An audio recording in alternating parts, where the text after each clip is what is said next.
Hello, and welcome back to another episode of the Western Canon Challenge, where we are reading the entirety of the Western literary canon out loud. Today we are on to part 3 of Emerson's journal collection number 27. We are up to September 23rd, and with that, I will go ahead and get started. Should, says Goethe, was the genius of the antique drama, would of the modern, but should is always great and stern. Would is weak and small. Shall I write on the tendency of modern mind to lop off all superfluity and tradition, and fall back on the nature of things?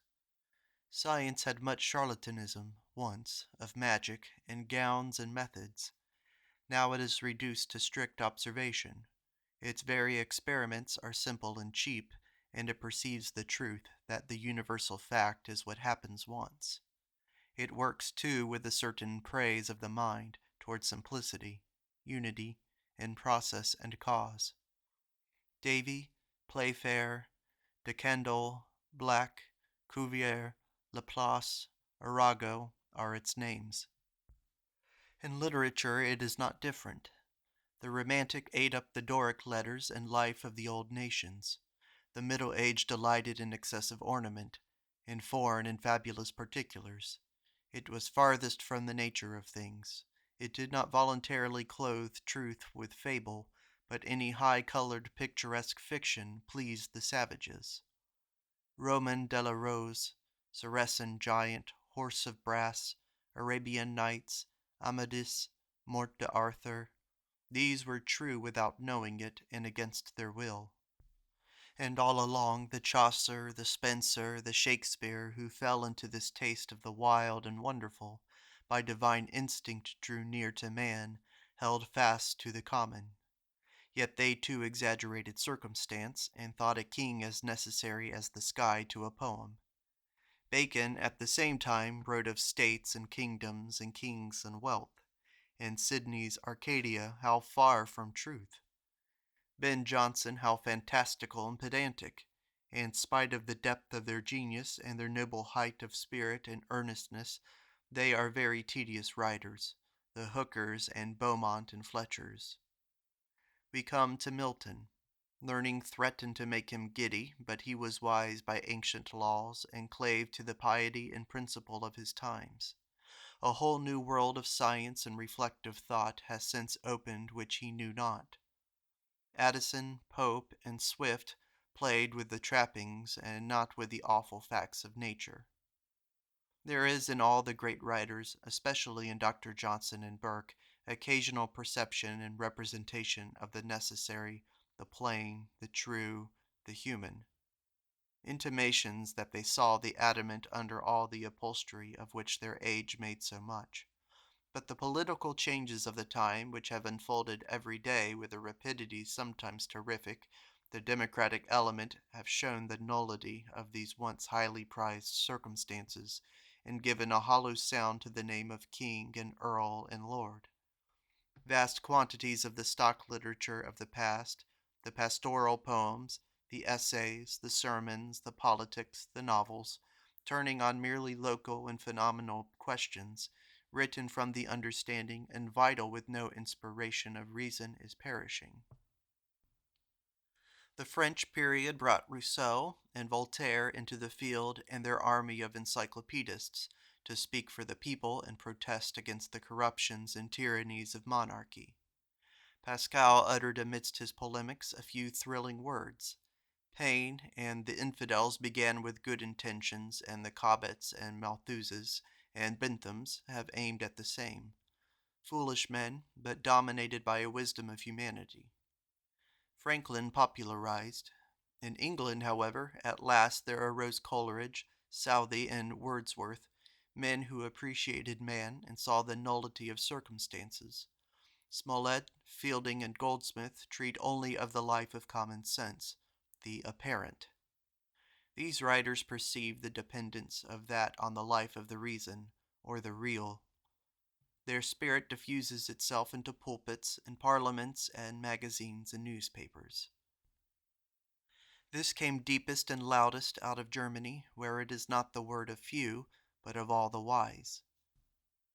The professors of Germany, a secluded race, free to think but not invited to action, poor and crowded, went back into the recesses of consciousness with Kant, and whilst his philosophy was popular, and by its striking nomenclature had imprinted itself on the memory, as that of phrenology does now, they analyzed in its light the history of past and present times which their encyclopedical study had explored.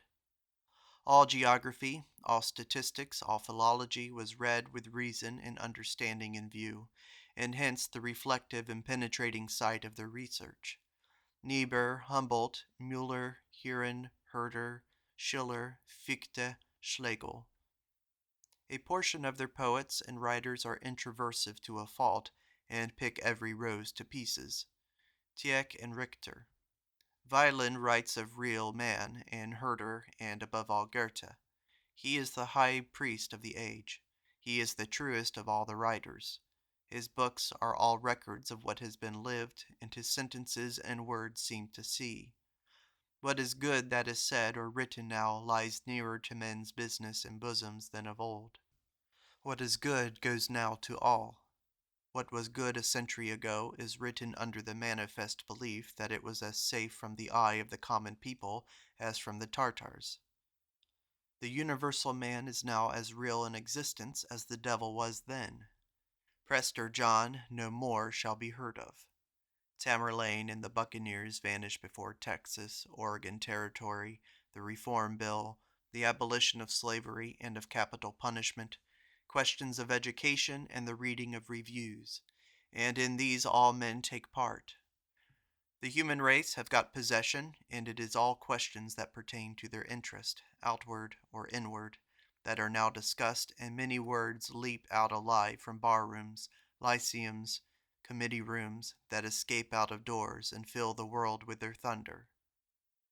When I spoke or speak of the democratic element, I do not mean that ill thing, vain and loud, which writes lying newspapers, spouts at caucuses, and sells its lies for gold, but that spirit of love for the general good whose name this assumes.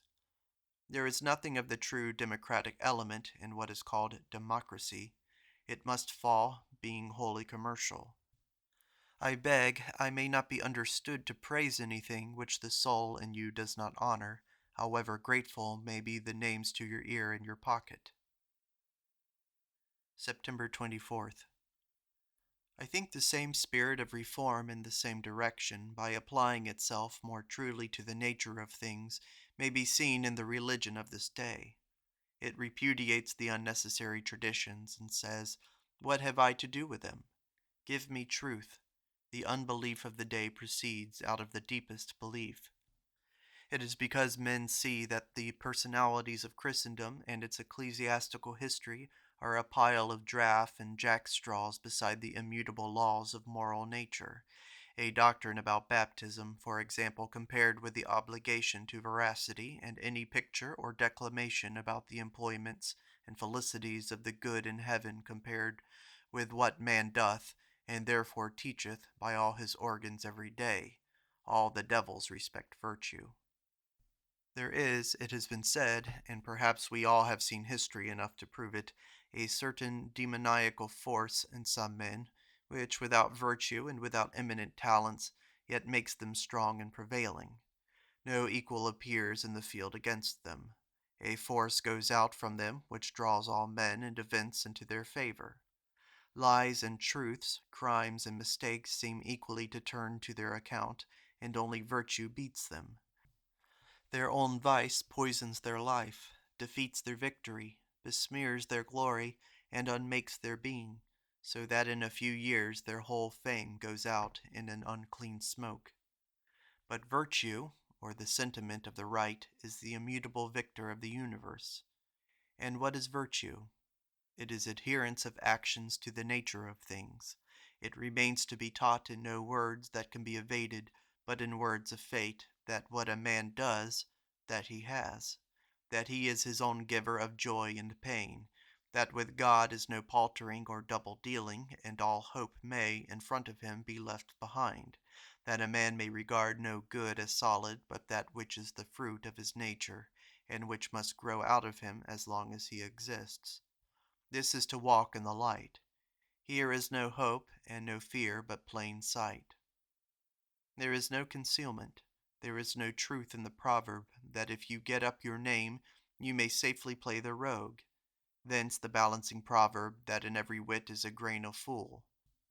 You are known. On the other hand, can you not withhold the avowal of a just and brave act for fear it will go unwitnessed and unloved? One knows it. Who? Yourself, and are pledged by it to sweetness of peace and to nobleness of aim, and will not that be a better proclamation of it than the relating of the incident? Look into the stagecoach and see the faces. Stand in State Street and see the heads and the gait and gesture of the men. They are doomed ghosts going under judgment all day long. This is the effervescence and result of all religions. This is what remains at the core of each when all forms are taken away. That is the law of laws, Vedas, Zoroaster, Quran, golden verses of Pythagoras, Bible, Confucius. This is that which is carved in mythology and the undersong of epics, and the genius of history and birth and marriage and war and trade do only typify this, and the world as it whirls round its solar center sings this perpetual hymn, and nature writes it in flame characters of meteor and orb, and system on every far and silent wall of the temple of space. Why do I like the old sculpture? Because it is, like the works of nature, made after a high and severe pattern made by men in whom the moral law inhered. The Jove, the Apollo, and the Phidian works are related to virtue.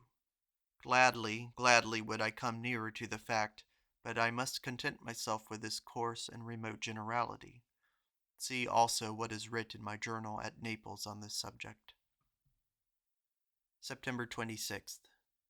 The young man apologizes for his smoky room and slender fire, and promises himself that after a year or two he shall have things as he wishes. But the love of display is too strong for him still. He builds a bigger house than he ought, keeps a better table, and the third or fourth year still finds him apologizing for an ill-contrived fireplace, which he once means promptly and thoroughly to remedy. Want is a growing giant, and have could never cut a coat large enough to cover him. Very strange and worthy of study is the pleasure we derive from our description of something we recognize in our past life, as when I read Goethe's account of the feelings of a bridegroom. The subjective is made objective. That which we had only lived, and not thought, and not valued, is now seen to have the greatest beauty as picture. And as we value a Dutch painting of a kitchen, or a frolic of blackguards, or a beggar catching a flea, when the scene itself we should avoid, so we see worth in things we had slighted these many years. Making it a subject of thought, the glance of the intellect raises it. We look at it now as a god upraised above care or fear. It admonishes us instantly of the worth of the present moment. It apprises us of our wealth. For if that hour and object can be so valuable, why not every hour and event in our life if passed through the same process? I learn, such is the inherent dignity of all intellectual activity, that I am a being of more worth than I knew, and all my acts are enhanced in value. The deepest pleasure comes, I think, from the occult belief that an unknown meaning and consequence work in the common everyday facts, and as a panoramic of pictorial beauty can arise from it, so can a solid wisdom when the idea shall be as such which binds these gay shadows together. It is the pleasure arising from classification that makes Calvinism, popery, phrenology run and prosper. Calvinism organizes the best known facts of the world's history into a convenient mythos, and, what is best, applied to the individual. We are always at the mercy of a better classifier than ourselves. I read in Sir Christopher Wren, quote, "Variety of uniformities makes complete beauty," end quote. Quote, "Uniformities are best tempered as rhymes in poetry, alternately, or sometimes with more variety, as in stanzas. The Doric architecture recording in its metopes all eloquence of sculpture," end quote. Life of Wren, Library of Useful Knowledge. All and each. The movements and forms of all beings in nature, except man, are beautiful from their consonance to the whole. The world seems to be a guarantee for every particular movement. The all finds its bloom or flowering in that act we at the moment observe. The human will is an exception. Human acts are short, shallow, and awkward, proceeding out of so shallow a source as the individuality of each. Those acts which voluntarily or involuntarily take hold on the will of the world seem great, on the contrary, as they fall into this divine order, as when a man plants a field or builds a house. I like that commendation of Cato that he seemed born for that one thing he did, be it what it might, because that is the character of every natural action, that it seems the end which all things conspire to produce. How curious we are respecting the attainments of another mind in the knowledge of deity is shown by our desire to know of Calvinism and Swedenborgianism. The man of another church is no nearer to God than you are, yet you feel so far from God as to be curious concerning what each bigot can say.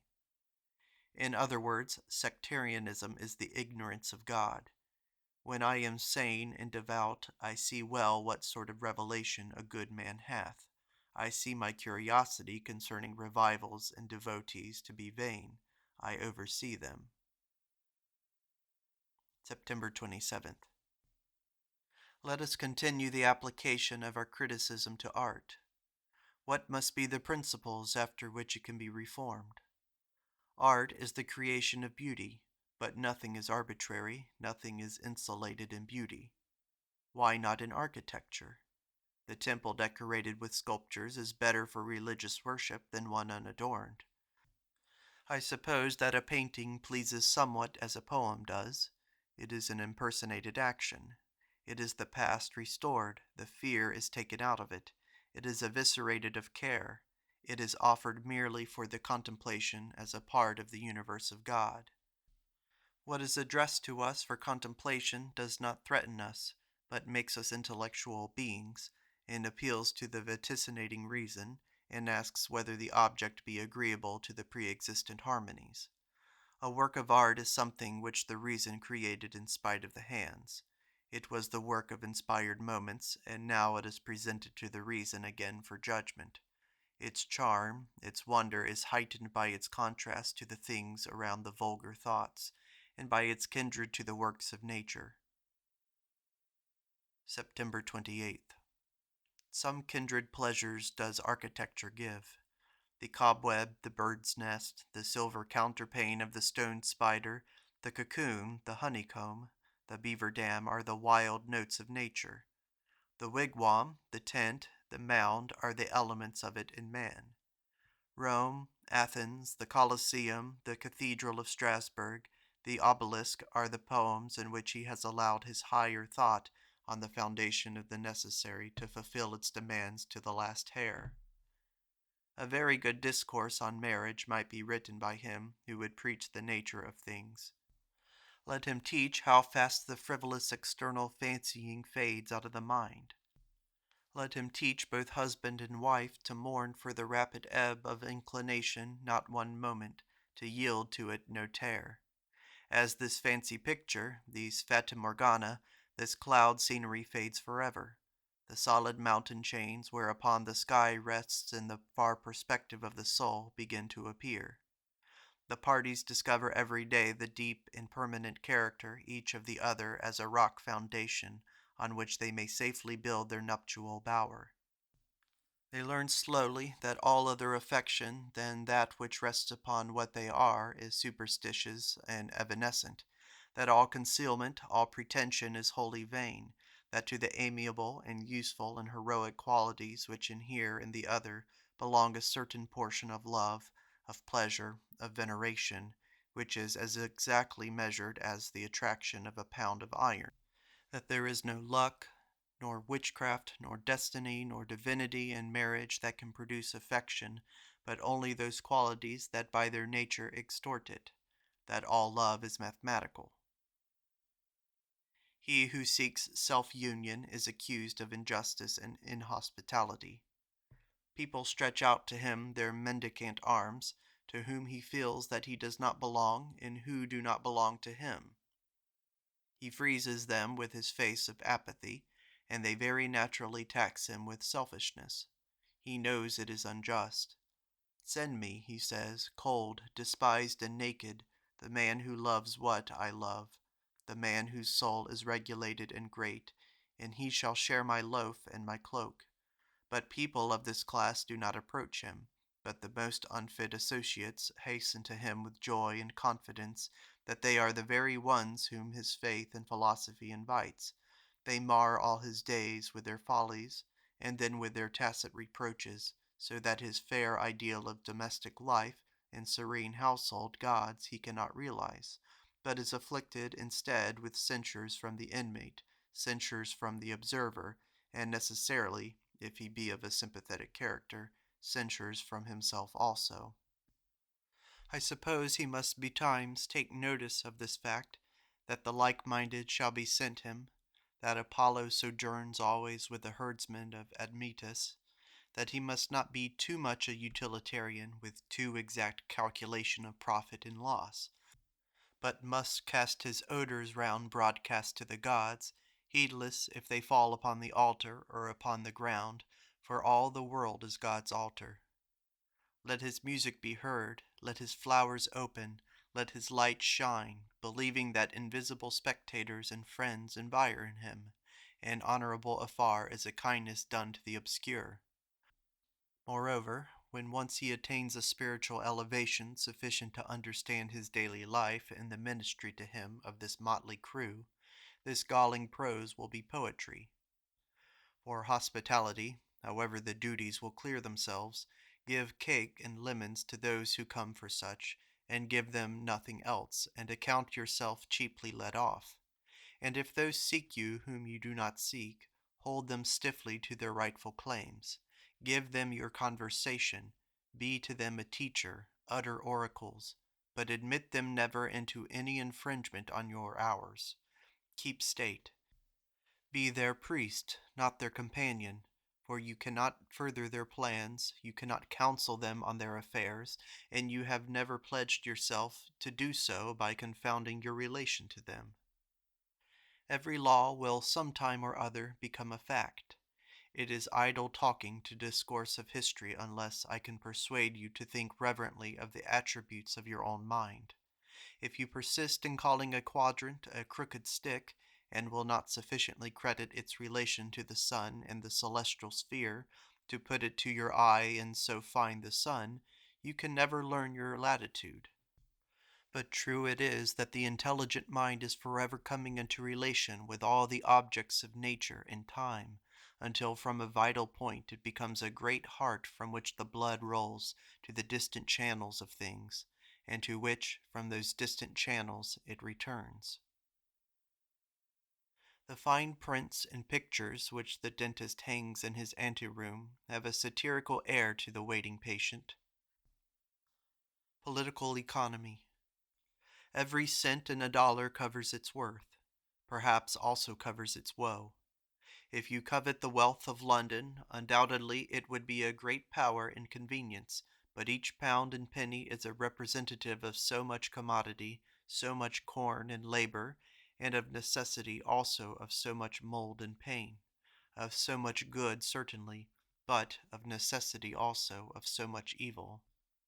Could your wish transfer out of London £1,000,000 sterling into your chest, so would also, against your wish, just so massive an ill will and fear concentrate its black rays upon you. It follows that whatever property you can have must pay its full tax.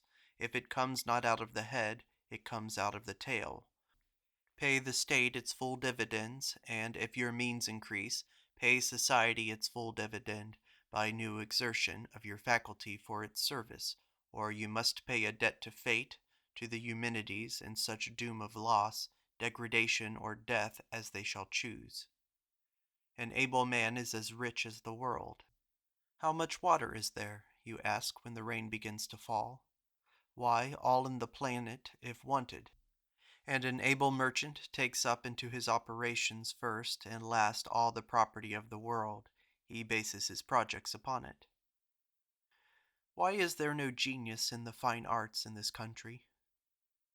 In sculpture, Greenough is picturesque; in painting, Alston; in poetry, Bryant; in eloquence, Channing; in architecture, blank; in fiction, Irving, Cooper; in all, feminine no character. First reason, influence of Europe, mainly of England; all genius fatal to genius. Come not too near, keep off. Sculpture did not spring up here, but imported. Our painter is the most successful imitator of the Titianesque. Poetry, Pope and Shakespeare destroy all. In England the same, Van Artevelde, eloquence, Canning and Brougham, architecture, blank. Second reason, they are not called out by the necessity of the people. Poetry, music, sculpture, painting were all enlisted in the service of patriotism and religion. The statue was to be worshipped, the picture also. The poem was a confession of faith. A vital faith built the cathedrals of Europe. But who cares to see a poem of Bryant's, or a statue of Greenough, or a picture of Alston? The people never see them. The mind of the race has taken another direction. Property. Patriotism, none. Religion has no enthusiasm. It is external, prudential. But these are only statements of a fact that there is no fine art now, not explanation of it. I believe the destitution is merely apparent. It is sickly and effeminate to arraign. The sense of beauty springs ever new, the sentiment of good, the idea of truth, and every age has its own forms for them. The Greek was the age of observation, the Middle Age that of fact and thought, ours that of reflection and ideas. That people are as hungry now as is ever proved by the success of Scott and Byron. What can be done by us? 1. Redeem them from imitation. Jacobinism will. Then there is a Latin phrase I will attempt to pronounce here. Ne te quaesiveris extra. 2. Preach the nature of things. The world is full of judgment days. The event is always modified by the nature of the being on whom it falls. An assembly of men, or a wise man, do always try us. As a snowflake falling on the ground is white, falling on a man's hand becomes water, falling on the fire becomes steam. Very disagreeable rencontres are there all the way. To meet those who expect light from you, and to be provoked to thwart and discountenance and unsettle them by all you say, is pathetical. Again, to make an effort to raise the conversation of your company by communicating your recondite thought, and to behold it received with patronizing interest by one of the company, and with liberal and foolish illustration returned to you, may make you hang your head. My visit to Groton was variously instructive. The house praises the carpenter. When we study architecture, everything seems architectural. The forms of animals, the building of the world, clouds, crystals, flowers, trees, skeletons. When we treat of poetry, all these things begin to sing. When of music, Lichfield Cathedral is a tune. The world is picturesque to Alston, dramatic to Garrick, symbolical to Swedenborg, utilitarian to Franklin, a seat of war to Napoleon, etc., etc. I observe that after looking at the print of a cathedral, the house prints and trade illustrations are offensive, but a Greek statue not, animals and plants not, and especially grateful and homogeneous was the print of organic remains of the elder world restored. Moral sentiment must act, or there is no self-respect. The most brilliant achievement of the intellect would not reconcile me to myself, or make me feel that there was any stability and worth in human society. But if I command myself and help others, I believe in and love man. Intellect has its own ethics. Let it work to cheer all, and say to all, hope in God, and chill no man and no woman. Where it cometh, let it smile, that all those who see it may feel good times are coming. Genius works ever in sport, and goodness hath ever a smile. September 30th. I dislike the gruff Jacobin manners of our village politicians, but I reconcile myself to them by the reflection that genius hurts us by its excessive influence, hurts the freedom and inborn faculty of the individual, and if Webster, Everett, Channing, yea, Plato, and Shakespeare found such cordial adorers in the populace as in the scholars, no more Platos and Shakespeares could arise. But by this screen of porcupine quills of bad manners and hatred is the sacred germ of individual genius concealed, and guarded in secular darkness. After centuries will it be born a god. Out of druids and berserkers were Alfred and Shakespeare made. Observe how strongly guarded is the common sense. If men were left to contemplation, if the contemplative life were practicable, to what subtleties, to what dreams and extravagancies would not all run? Laputa, a court of love, a college of schoolmen, would be the result. How was this hindered? Poverty, frost, famine, rain, disease are the beetles and guardsmen that hold us to common sense. Does it not seem that the tendency of science is now from hard figures and marrowless particulars, dead analysis, back to synthesis?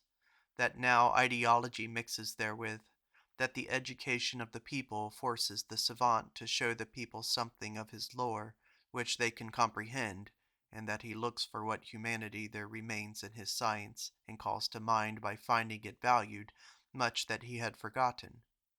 Geoffrey de St. Hilaire, Cuvier, Hunter, Everard Home, Davy. Everything is necessary in its foundation. The oath that is heard in the street, and the jargon profanity of boys, point not less distinctly than a church at the conviction in man of absolute nature, as distinct from apparent and derivative nature. October 6th. I neglected on my return from Boston to record the pleasant impression made by the Monday afternoon meeting at Mr. Alcott's house. Present, Alcott, Bartol, Brownson, Clark, Francis, Hedge, Ripley, Emerson. Alcott maintained that every man is a genius, that he looks peculiar, individual only from the point of view of others. Genius has two faces, one towards the infinite God, one towards men. But I cannot report him. Bartol too spoke very well, and Clark gave examples from the West of the genesis of art, as oratory and painting. Transcendentalism means, says our accomplished Mrs. B., with a wave of her hand, a little beyond. Shall I call my subject the philosophy of modern history, and consider the action of the same general causes upon religion, art, science, literature, consider the common principles on which they are based, the present conditions of these severally, and the intellectual duties of the present generation, and the tendencies of the times inferred from the popular science? October 11th. In the pulpit at Waltham, I felt that the composition of his audience was not of importance to him who possessed true eloquence. Smooth or rugged, good-natured or ill-natured, religious or scoffers, he takes them all as they come. He proceeds in the faith that all differences are superficial, that they all have one fundamental nature which he knows how to address. This is to be eloquent, and having this skill to speak to their pervading soul, he can make them smooth or rugged, good-natured or ill-natured, saints or scoffers at his will. Eloquence always tyrannical, never complacent or convertible. October 13th. Observe this invincible tendency of the mind to unify. It is a law of our Constitution that we should not contemplate things apart without the efforts to arrange them in order with known facts and ascribe them to the same law. I do not choose to say, God is with me. I do not like your picture of an external God. I suppose there is one Spirit, and only one, the self-same which I behold inly when I am overcome by an awful moral sentiment, and he made the world. I do not choose to say this. It is said for me by tyrannical instincts. Hence Goethe, beholding the plant in an hour of reason, and seeing a petal in transition from a leaf, exclaims, "Every part of the plant is a leaf. A petal is a leaf, a fruit is a leaf, a seed is a leaf, metamorphosed." And slow-paced experiment makes good this prophetic vision. In like manner, the skull is with him a vertebrae of the spine metamorphosed. For 7 colors he seeks the simplest mixture, vis-a-vis darkness and light. Newton sees an apple fall and says, "The motion of the moon is nothing but an apple fall. The motion of the earth is nothing but a larger apple fall. I see the law of all nature." And slow observation makes good this bold word. The universal law is the single fact. The system of Lamarck is an imperfect result of the same force. It aims to find one monad of organic life which shall be the common element of every animal, and becoming an infusory, a poplar worm, or a man according to circumstances. It says to the cankerworm, "How dost thou, brother? Please God, you shall yet be a philosopher." And in the same audacious spirit, our Weimar man would say, the monad is man or plant only according to the element of darkness or light which it unfolds. Another demand of this constitution is, there shall be no miracle. Another is, a moment is a concentrated eternity. All that ever was is now. Nature teaches all this herself, the spines of the shell, the layers of the tree, the colors of the blossom, the veins of the marble. The savant is unpoetic, the poet is unscientific. I do not remember but a few names of savants who subordinated the details to the law and never lost sight of the law. Kepler, Newton, Davy. But a chemist, what dull lectures he can contrive to make of that charming science! A chemistry is but a catalogue, as dull reading as a manual of law forms. Quote, "As sure as death and rates," death and rates are sure, which is in the footnote says is a saying of Franklin's. October 15th. The brilliant and warm day led me out this morn into the wood and to Goose Pond. Amid the many-colored trees, I thought what principles I might lay down as the foundations of this course of lectures I shall read to my fellow citizens. There is one mind common to all individual men. There is a relation between man and nature, so that whatever is in matter is in mind. It is a necessity of the human nature that it should express itself outwardly and embody its thought. As all creatures are allured to reproduce themselves, so must the thought be imparted in speech. The more profound the thought, the more burdensome. What is in will out. Action is as great a pleasure and cannot be forborne. It is the constant endeavor of the mind to idealize the actual, "to accommodate the shows of things to the desires of the mind," hence architecture and all art.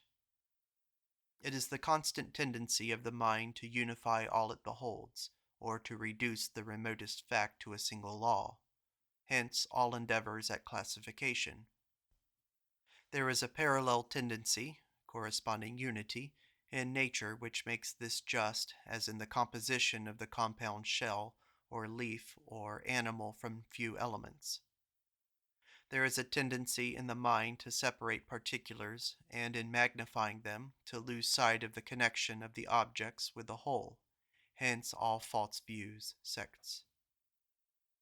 Underneath all appearances and causing all appearances are certain eternal laws which we call the nature of things. October 18th. When I see a man of genius, he always inspires me with a feeling of boundless confidence in my own powers. Yesternight I talked with Mr. Alcott of education. He proposes still the old receipt, the illustration of humanity in the life of Jesus. I say, no, let us postpone everything historical to the dignity and grandeur of the present hour. Take no thought for, "the great mass," and, "the evil of being misunderstood," etc., etc., and, quote, what and how ye shall say, in that hour it shall be given you what ye shall say. Say the thing that is fit for this newborn and infinite hour. Come, forsake this once, this balmy time, the historical, and let us go to the Most High and go forth with him now that he is to say, let there be light. Propose no methods, prepare no words, select no traditions, but fix your eye on the audience, and the fit word will utter itself, as when the eye seeks the person in the remote corner of the house, the voice accommodates itself to the area to be filled. I rejoice in human riches when I see how manifold are the gifts of men. He is the rich man who can see and avail himself of all their faculties. What should I know of the world but that one man is forever rubbing glass, grinding lenses, cutting with diamonds, etc. Another would always be mixing colors. Another is a hunter, and puts his dog's nose into every thicket, and knows what the partridge and the muskrat are doing. Another mines for coal. Another makes almanacs. Another traverses Iceland. Another prints the book. And so I, in my country farmhouse for $1,500, can have the good of all. October 19th. As long as the soul seeks an external God, it never can have peace. It always must be uncertain what may be done, what may become of it. But when it sees the great God far within its own nature, then it sees that always itself is a party to all that can be, that always it will be informed of that which will happen, and therefore it is pervaded with a great peace.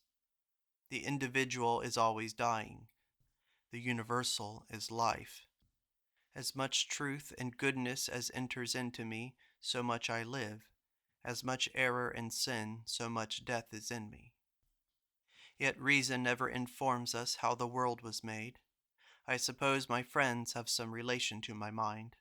Perhaps they are its thoughts taking form and outness, though in a region above my will, and that in that fact my plastic nature I have a pledge of their restoration.